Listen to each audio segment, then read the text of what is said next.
중에서도 고생 땅에 있는 건가요? 우리만 히브리인이잖아요. 아, 그건 말이다.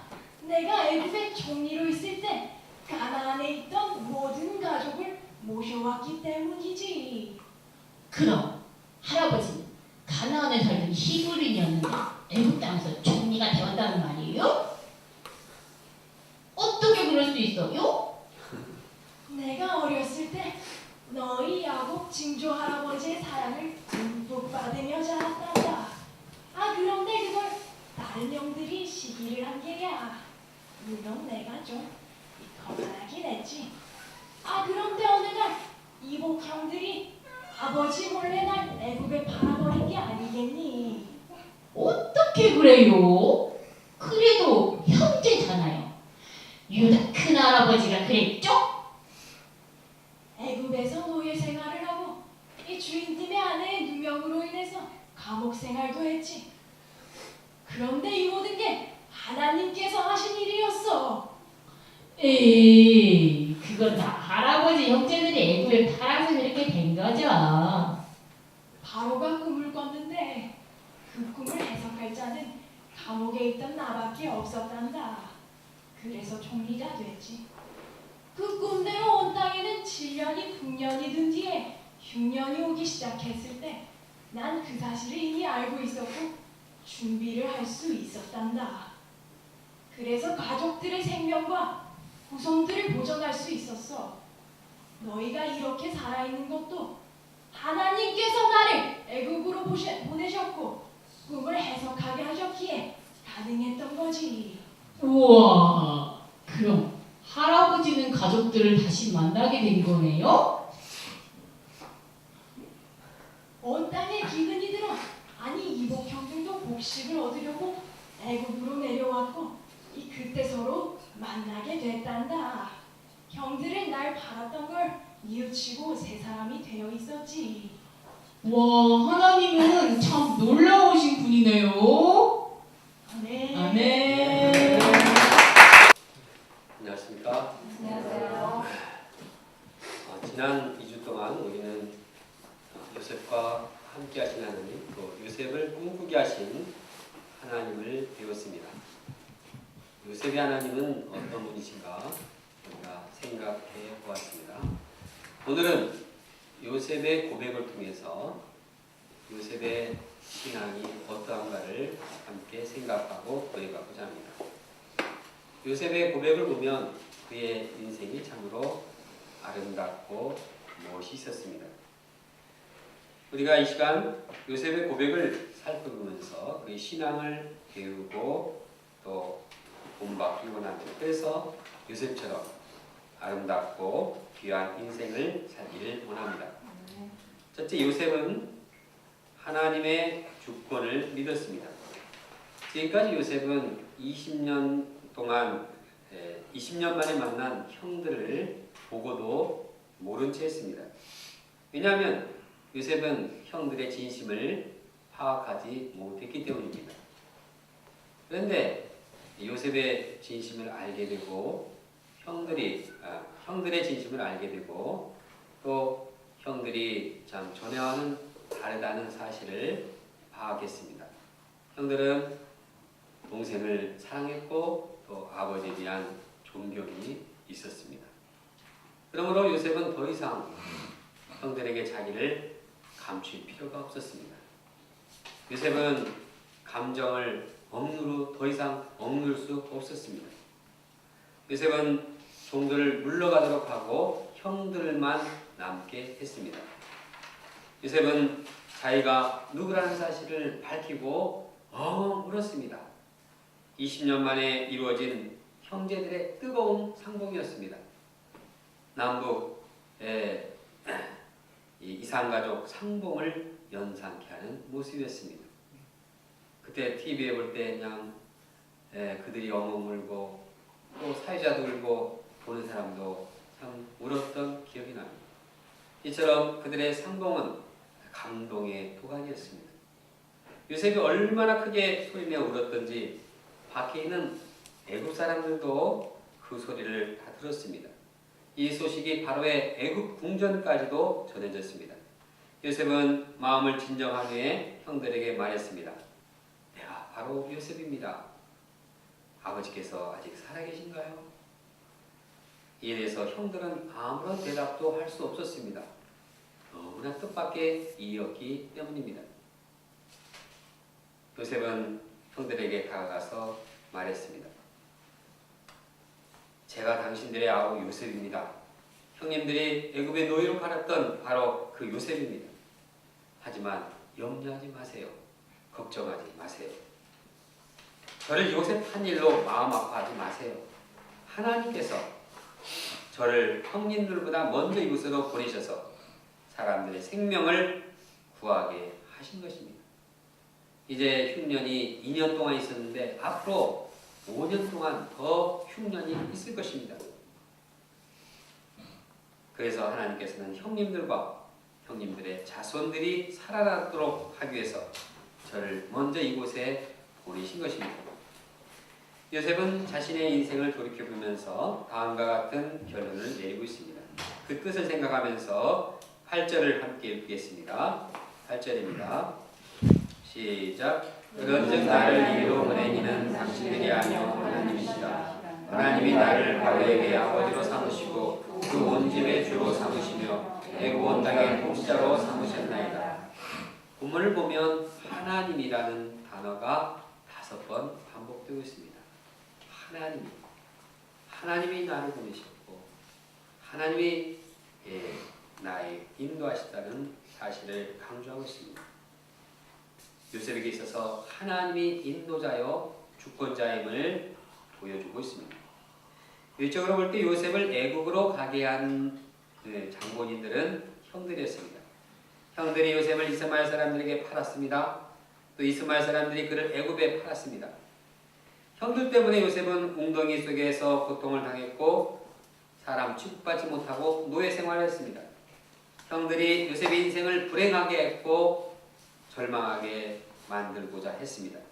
그러므로 형들이 요셉을 힘들게 한 죄인들이요 그들이 형벌을 받아 마땅히 했습니다.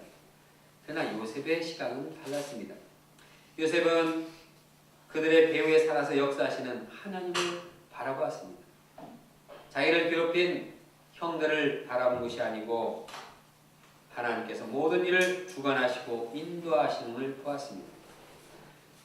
하나님께서 모든 이 상황과 모든 사람들을 다 주권적으로 인도하신 것을 영접했습니다. 물론 이것이 형들이 악을 행하게 한 것이 하나님인 것을 말하는 것은 아닙니다.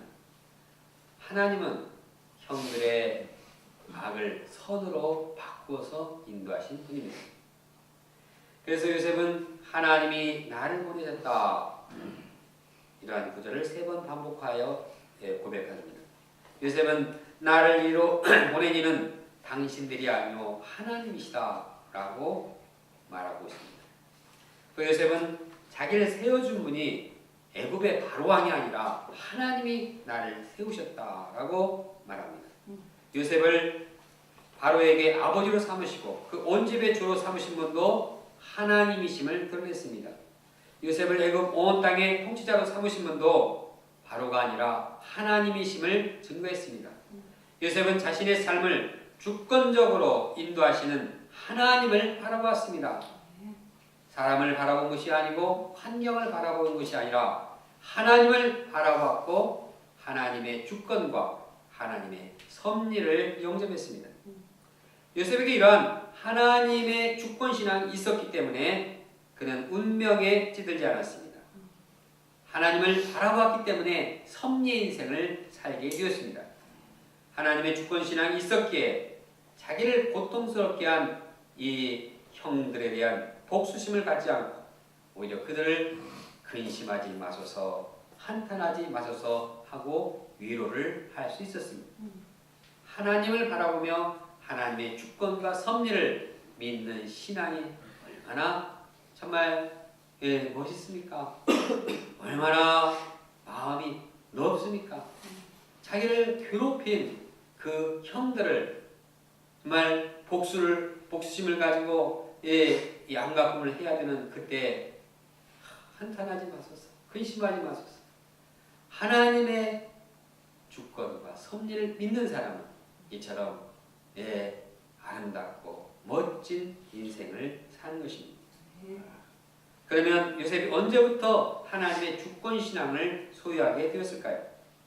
요셉은 애굽의 총리가 되기 이전부터 하나님의 주권을 믿은 것으로 생각이 됩니다. 예를 들어서 요셉이 애굽의 노예로 팔려갈 때나 감옥에 갇혀 있을 때나 언제든지 하나님께서 항상 요셉과 함께 하셨다고 말하고 있습니다. 하나님께서 요셉이 하는 일에 모든 일에 형통케 하셨습니다. 이것은 요셉이 항상 하나님께서 주권적으로 자기를 인도하시고 계심을 믿은 것으로 유추가 됩니다. 그러기에 요셉은 머슴살이, 감옥살이에도 슬퍼하거나 절망하지 않았습니다. 또한 형들에 대한 억울함을 풀 기회가 주어졌는데도 불구하고 복수의 칼을 갈지 않았습니다. 애굽의 총리가 되었을 때도 하나님의 주권과 하나님의 섭리를 믿었기 때문에, 하나님께서 인도하신 것을 믿었기 때문에 자기를 드러내지 않고 겸손하게 하나님 앞에서 충성을 다했습니다. 이처럼 하나님의 주권을 믿는 자는 상황에 따라 요동하지 않습니다. 어렵고 힘들다고 해서 불안해하지 않습니다. 일이 잘 된다고 해서 교만하지 않습니다. 하나님의 주권과 섭리 가운데 따르는 인생은 한결같이 겸손하고 한결같이 자기가 맡은 일을 열심히 감당합니다. 그럼 우리가 어떤 상황에도 하나님의 주권과 그분의 섭리를 믿으며 살기를 원합니다. 하나님께서 주권적으로 우리 대학로 센터를 건축 역사를 이루신 것을 보게 됩니다. 우리의 의지와 우리의 능력으로는 이제 전혀 할 수 없는 일이었습니다. 옆에 2층에 살 때 그냥 좁은 공간에서 살았는데 1층에 있는 원룸의 사람들을 더 이상 괴롭힐 수도 없었습니다. 그래서 우리는 어쩔 수 없이 다른 집을 구해야 했습니다. 그리고 이 터에 들어오게 되었습니다. 그러나 주인이 우리에게 싼 값으로 이것을 사게 했습니다. 그러나 우리는 살 수 있는 경제적인 여유가 없었습니다. 그런데 또 와서 더 깎여주겠다고 또 요청했습니다. 우리는 빌릴 돈도 없었습니다. 그러나 하나님께서 주권적으로 인도하셔서 건축 역사를 친히 이루어 주셨습니다. 저는 이러한 하나님의 주권, 하나님의 섭리를 볼 때 내가 왜 그렇게 이 센터 공간 때문에 불안해하고 염려하고 초조했는가? 그걸 생각하면 회개가 됩니다. 이것은 하나님의 주권과 섭리를 믿지 못하기 때문에 생긴 것입니다. 하나님의 주권과 섭리를 믿는 자는 어떠한 절망적인 상황 가운데서도 결코 두려워하거나 불안해하거나 염려하지 않습니다. 하나님께서 함께 하시고 하나님께서 친히 인도하심을 믿기 때문입니다.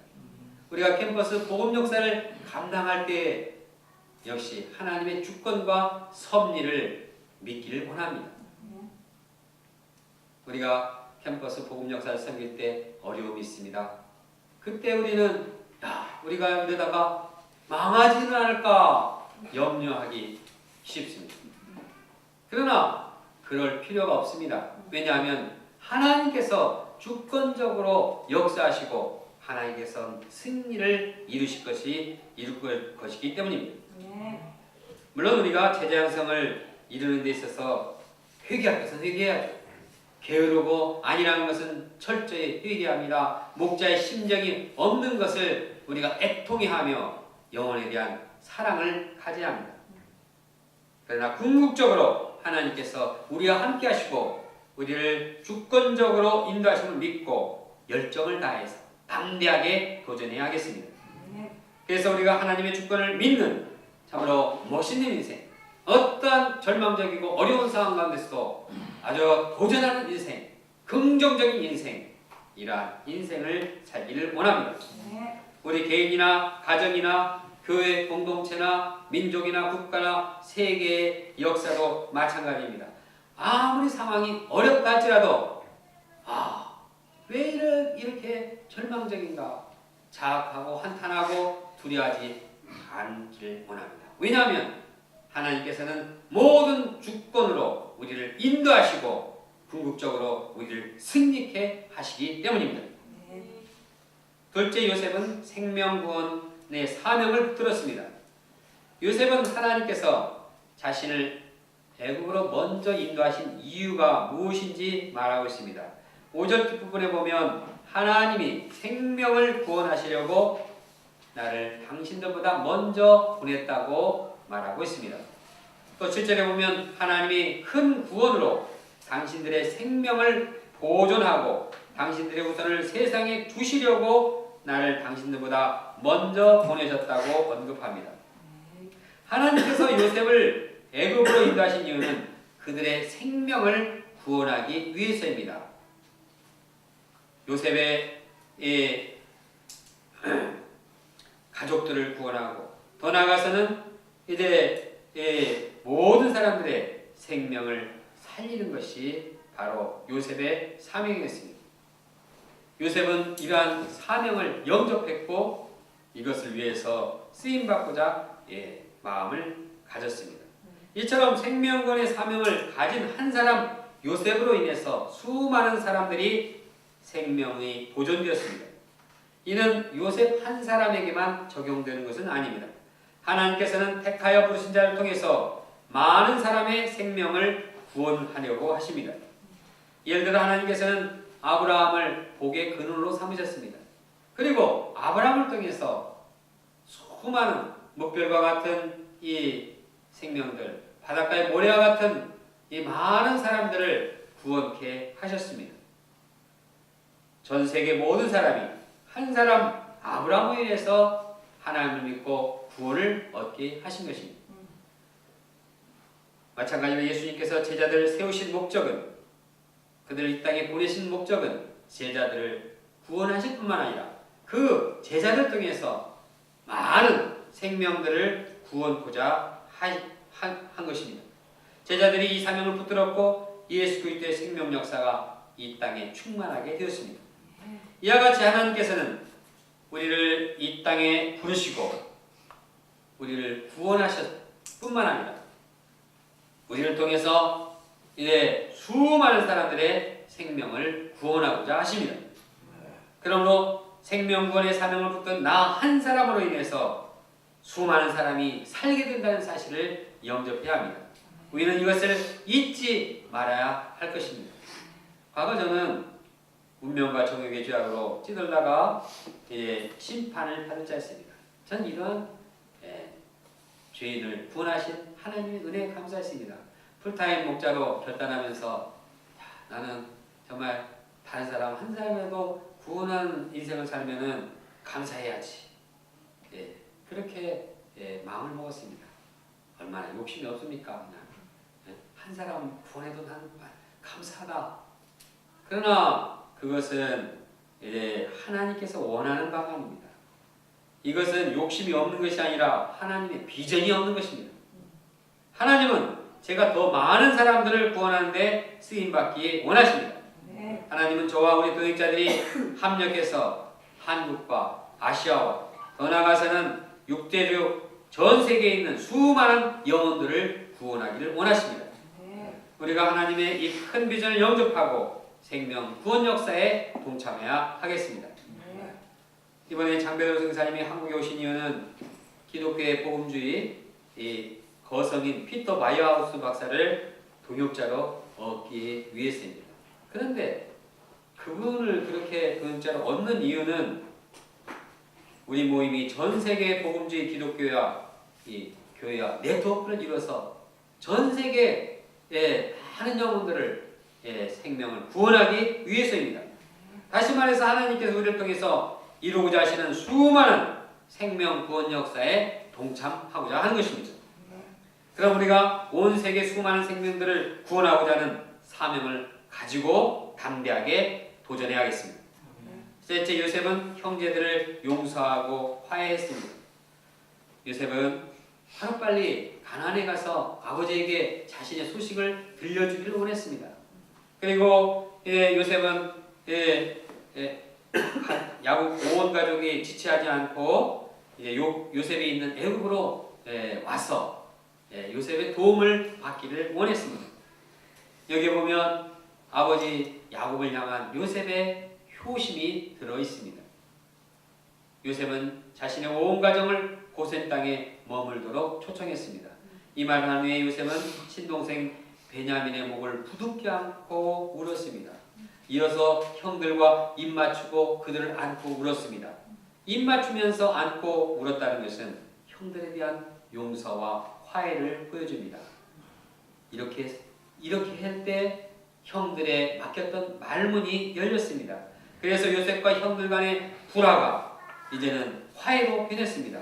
미움과 시기로 인한 반목이 20년 만에 용서와 화해의 관계로 변화됐습니다. 얼마나 놀라운 기적적인 변화입니까? 이것은 요셉의 이 수고와 다른 것입니다.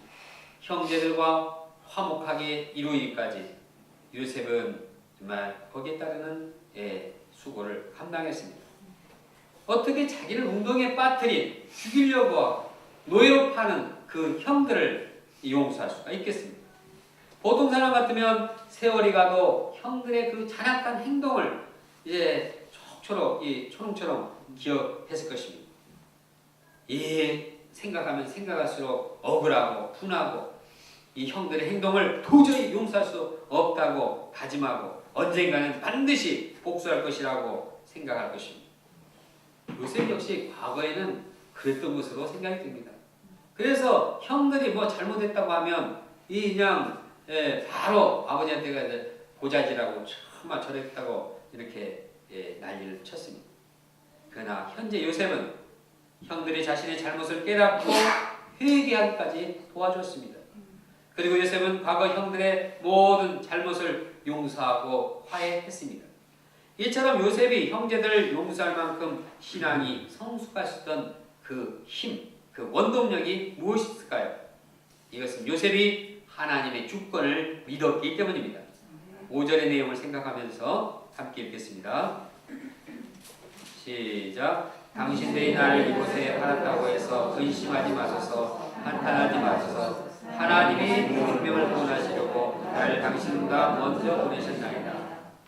요셉은 하나님께서 애굽에 자기를 보내신 그 주권 섭리를 영접했기 때문에 형들의 행동에 연연해야 하지 않았습니다. 그는 형들보다도 하나님을 바라보았고 하나님의 섭리, 하나님의 주권에 그 시야를 맞췄습니다. 얼마 후에 아버지 야곱이 소천했을 때 형들이 다시 이제 요셉을 찾아와서 두려워했습니다. 요셉이 용서를 안 하면 어떨까? 이제 아버지가 돌아가셨으니까 이제 진짜 요셉이 자기들을 복수하면 어떨 것인가? 그러나 요셉은 말했습니다. 두려워하지 마소서. 내가 하나님을 대신하리까. 요셉은 하나님의 주권을 영접하면서 자신이 형들을 정죄할 권리가 없다는 것 사실을 밝혔습니다. 요셉은 그들을 정죄하는 대신에 용서했습니다. 이와 같이 우리가 하나님의 주권을 영접할 때 모든 사람을 용서할 수가 있습니다. 하나님께서 우리 죄인들을 용서하기 위해서 주권적으로 행하신 일이 있습니다. 그것이 무엇입니까? 하나님께서 예수님을 이 땅에 보내신 것입니다. 예수님께서 십자가에 못 박혀 죽으심으로써 우리 모든 죄인들은 다 용서함을 받았습니다. 예수님의 죽으심으로 인해서 모든 죄인들이, 모든 세상 사람들이 다 용서함을 받았습니다. 이것이 하나님께서 이루신 주권적인 역사입니다. 우리가 이 주권적인 역사를 영접할 때 모든 사람을 용서할 수 있습니다.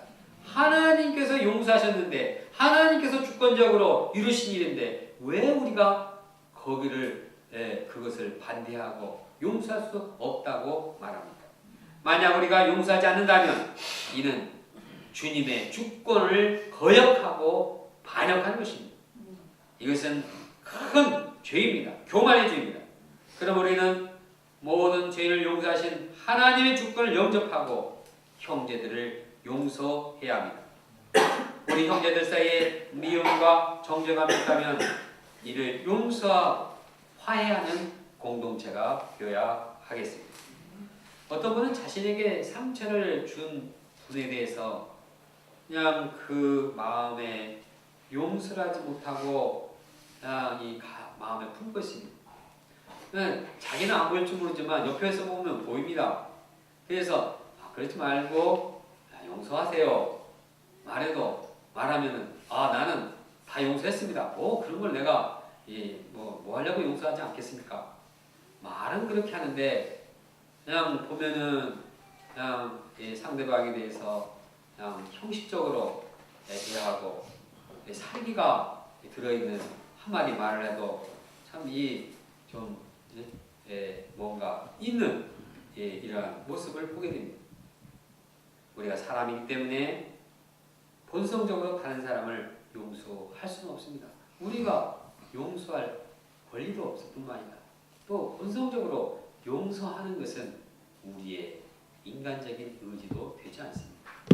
그러나 우리가 하나님의 주권을 영접하고 하나님께서 용서하셨음을 영접하고 이제 하나님을 믿고 이제 우리가 용서의 마음을 감당해야 합니다. 우리가 마음에 용서하지 못한 마음이 생길 때마다 회개하고 하나님의 주권을 믿고 용서하고 화해해야 하겠습니다. 우리의 용서와 화해가 생명 구원 역사의 원동력이 되는 것입니다. 용서와 화해는 악을 바꿔서 선의 역사로 이루게 합니다. 결론적으로 요셉의 고백을 볼 때 그의 신앙은 참으로 아름답게 성숙했습니다. 그는 하나님의 주권을 믿었습니다. 또한 요셉은 수많은 사람들의 생명을 구원하는 사명을 영접했습니다. 또한 요셉은 이제 형제들을 용서하고 화해했습니다. 우리가 이 요셉의 신앙을 배워서 아름다운 인생을 살기 원합니다. 나아가서 우리 공동체 가운데 생명 구원의 역사가 흥왕하게 이루어지기를 원합니다. 다 같이 8절 말씀을 함께 읽겠습니다. 시작. 그런즉 나를 이로 보내신 이는 당신들이 아니오 하나님이시라. 하나님이 나를 바로에게 아버지로 삼으시고 그 온 집의 주로 삼으시며 애굽 온 땅의 통치자로 삼으셨나이다. 기도